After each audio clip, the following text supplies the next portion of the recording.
और मैं उन सत्ता के भेड़ियों को आपके चैनल के माध्यम से कहना चाहूंगा कि वो सत्ता के भेड़िए कान खोलकर सुन लें। किसानों के साथ अब जवान भी आ गए हैं। अगर वो अब जिस काम के लिए उनको सत्ता में बैठाया है उस काम को नहीं करेंगे तो अब हम उनको संसद से घसीट के सड़क पे लाने में देर नहीं लगाएंगे। सरकार आज तक पीछे नहीं हटी तो जवान आज तक पीछे हटे हैं। क्या इंडियन आर्मी के जवान कभी पीछे हटे हैं? आप लोगों ने देखा है? कभी नहीं हटे हैं ना। तो सरकार नहीं हटती, जवान भी नहीं हटेंगे। जनता की अदालत में इसका फैसला होगा, सड़क पे बैठा के होगा और जनता की अदालत में इनको ताजीराते हिंद दफा 302 के तहत फांसी की सजा सुनाई जाएगी। इससे कम पे बात नहीं बनेगी। अब सरकारी चश्मे से जो दिखाया जा रहा है कि बिल सही है तो हम भी अगर मान लें कि बिल ठीक है, लेकिन अगर किसानों को मंजूर नहीं है तो ये कोई तानाशाही या कोई जिद तो है नहीं। जो आपने देने ही देने हैं तो आप इनको वापस कर दीजिए। और देखो, फायदे के लिए अध्यादेश लाने की क्या जरूरत थी? अध्यादेश लाया गया, ध्वनि मत से उसको पारित कराया गया, तो ये चीजें तो थोपने वाली हुई। और मैं सरकार को ये कहना चाहूंगा कि सरकार का जो आज की डेट में रवैया है वो ये है कि मरता है किसान और जवान तो मरने दो, वो कोई सुशांत थोड़ा ही है।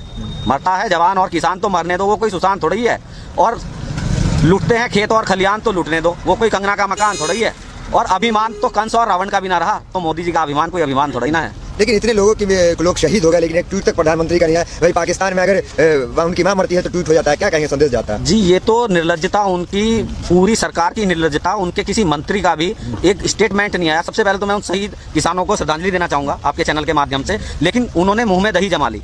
और मैं उन सत्ता के भेड़ियों को आपके चैनल के माध्यम से कहना चाहूंगा कि वो सत्ता के भेड़िए कान खोलकर सुन लें। किसानों के साथ अब जवान भी आ गए हैं। अगर वो अब जिस काम के लिए उनको सत्ता में बैठाया है उस काम को नहीं करेंगे तो अब हम उनको संसद से घसीट के सड़क पे लाने में देर नहीं लगाएंगे। और हम अभी इस मुद्दे को लेकर चले हैं कि सत्ता परिवर्तन तो बहुत हो चुका। देश ने सत्ता परिवर्तन बहुत देख लिया। सत्ता परिवर्तन समाधान नहीं है। समाधान अगर कुछ है तो वो व्यवस्था है। व्यवस्था परिवर्तन होना चाहिए। और मैं सभी नौजवानों से और किसानों से और देश की आवाम से ये गुजारिश करना चाहूंगा कि घर से निकलो। जो हक होते हैं वो कोई परोस के नहीं देगा तुम्हें, वो छीनने पड़ते हैं। तो उसके लिए अपने घरों से निकलो, आवाज उठाओ और हमारे साथ कंधे से कंधा मिला के चलो। और हम आपको बताएंगे कि व्यवस्था परिवर्तन जब होता है तो कौन सी क्रांति आती है और देश कैसे चलता है। उनको जवाब जनता देगी। अब जनता देगी व्यवस्था परिवर्तन करके उनको घसीट के संसद से। और जब यहाँ लाएगी तब सजा उसको फौज के हिसाब से दी जाएगी। उनको सड़क पे लाके और ढड्डू चाल, फौज में एक पनिशमेंट होता है, ढड्डू चाल बोलते हैं उसको। वो यहाँ सिविल लोग नहीं समझेंगे उसको, लेकिन जो मेरे फौजी भाई हैं वो समझ जाएंगे। उन तक मैसेज पहुंच जाएगा कि हम उनको क्या पनिशमेंट देंगे। हम उनको सड़क पे ढड्डू चाल चलाएंगे। या तो सुधर जाओ। इसी बात है, सरकार इतनी निकम्मी है और कानून वापस नहीं कर सकती। पूंजीपतियों का इतना दबाव है तो किसान तो पीछे हटेगा नहीं, तो सरकार पीछे हट जाओ। लेकिन अब आप तो सरकार सत्ता छोड़ दे।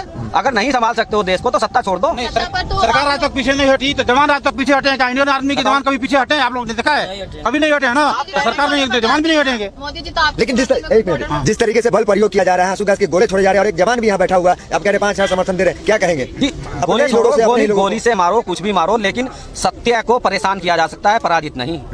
आप इस बात को ध्यान दीजिए। सत्य को परेशान किया जा सकता है लेकिन पराजित नहीं किया जा सकता। निंदा करेंगे ना इस तरीके की हरकत? बिल्कुल घोर निंदा करेंगे। हम घोर निंदा करेंगे। नहीं, मैं बता रहा हूँ कि ये जो 54-50 से ज्यादा शहीद हो गए, इनके ऊपर, सरकार के ऊपर 302 का मुकदमा दर्ज होना चाहिए। क्योंकि सारे का कातिल हैं ये लोग। ये अगर जो एक नहीं लाए होते तो इतने मृत्यु नहीं हुई होती, इतने लोग शहीद नहीं हुए होते। और आप बोल रहे थे कि मतलब आप कहना चाह रहे हैं कि जो मौतें हुई इसका जिम्मेदार कहीं ना कहीं सरकार में बैठे लोग हैं? बिल्कुल, जो जिन्होंने बिल लाया है वो सारे इसके जिम्मेवार हैं। उनकी वजह से इतने शहीद लोग हुए हैं और इनके ऊपर 302 का मुकदमा दर्ज होना चाहिए। जन आंदोलन बन चुका है। आप लोग देख रहे हो क्या? ये सिर्फ किसानी है क्या? इसमें हर वर्ग आए हुए हैं और ये विश्व का रिकॉर्ड कायम होगा। इतना बड़ा आंदोलन कभी नहीं हुआ है और ये महाजन आंदोलन में कुछ न कुछ मंथन होकर के निकलेगा। और इसका जो इसमें से जो बनेगा व्यवस्था परिवर्तन, जो बनेगा परिवर्तन बनेगा, वो सजा पक्का देंगे। इन शहीद का बदला जरूर लेंगे। शहीदों का बदला याद रखिएगा, बिल्कुल लिया जाएगा। और जनता की अदालत में इन पे 302 का मुकदमा हुआ है और जनता ही इनको ताजीराते हिंद के तहत दफा 302 के तहत फांसी की सजा सुनाएगी। इनको तब पता चलेगा।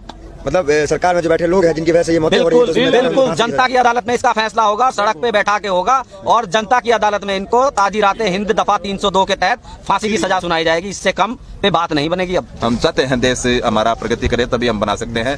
अदरवाइज हम इन नेताओं के ऊपर विश्वास करते रहेंगे और वोट देते रहेंगे तो एक दिन हमें हथकड़ियां लग जाएंगी, पैरों में बेड़ियां लग जाएंगी और वही हाल हो जाएगा जो 1857 में था। लगातार जो है आप लोग रिलायंस का हो या अंबानी का हो या फिर बाबा रामदेव की कंपनी पतंजलि का बाइकआउट कर रहे हैं और इससे रिलायंस पे बहुत घाटा हुआ है। तो ये कैसे देखते हैं? बाइकआउट जारी रहेगा? इस घाटे को देखते हुए आप लोग वापस लेंगे इस चीज को, क्या कहेंगे? नहीं, देखो ये क्या होता है, जब शुरू में जियो का इसलिए ज्यादा हुआ क्योंकि प्रधानमंत्री होके, आप देश के प्रधानमंत्री होके आप एक कंपनी का एडवर्टाइजमेंट कर रहे हैं, आपको शोभा देता है? आपको शोभा देता है?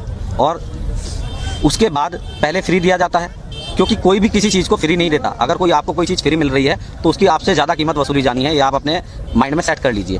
तो पहले फ्री दिया गया, फिर उसको मतलब ठगा गया कहीं ना कहीं। बिल्कुल ठगा गया। और मैं एक चीज़ कहूँगा कि पहले घोटाले होते थे, लेकिन इस नाम परिवर्तन की सरकार ने क्या किया कि शहरों के नाम चेंज करते करते इन्होंने घोटाले का नाम चेंज करके सब्सिडी रख दिया। और सब्सिडी के नाम पे आज की डेट में देश में सबसे ज़्यादा घोटाले हो रहे हैं। गैस पे जो सब्सिडी मिलती थी, आज अगर आप उसको ग्राउंड में जाके देखोगे तो वो 4.5 रुपये, 5 रुपये, 7 रुपये इतनी अकाउंट में आ रही है। और महंगाई, राष्ट्रीय मुद्दे इन्होंने क्या बना दिए, इसने क्या खाया, इसने क्या पिया, इसने क्या किया, ये राष्ट्रीय मुद्दे बना दिए। जबकि राष्ट्रीय मुद्दे होने चाहिए थे महंगाई, बेरोजगारी, भ्रष्टाचार। बिल उनके लिए अच्छा है जिनको सरकारी चश्मे से दिखाया जा रहा है, जिनको सरकारी चश्मे से बिल दिखाया जा रहा है उनके लिए बिल अच्छा है, और जो अपने नजरिए से देख रहे हैं उनके लिए बिल कहीं से कहीं तक अच्छा नहीं है। मोदी सरकार हर बार कहती आई है कि जब से हमारी सरकार सत्ता में आई है आतंकवाद बहुत खत्म हो गया। आप तो जवाब आतंकवाद की कमर टूट गई नोटबंदी से आतंकवादी कमर टूट गई। हाँ, वो भी आपने देख ही लिया। वो तो हम क्या पता, पूरा देश देख लिया। 2-3 जवान मर रहे हैं। जितने जवान इस मोदी सरकार में शहीद हुए हैं उतने जवान पिछला आप रिकॉर्ड उठा के देखें, 450 साल की एवरेज आ रही है। मतलब कि 2 से 3 जवान एवरीडे शहीद हो रहे हैं। और किसानों के तो आंकड़े इन्होंने दिखाना ही बंद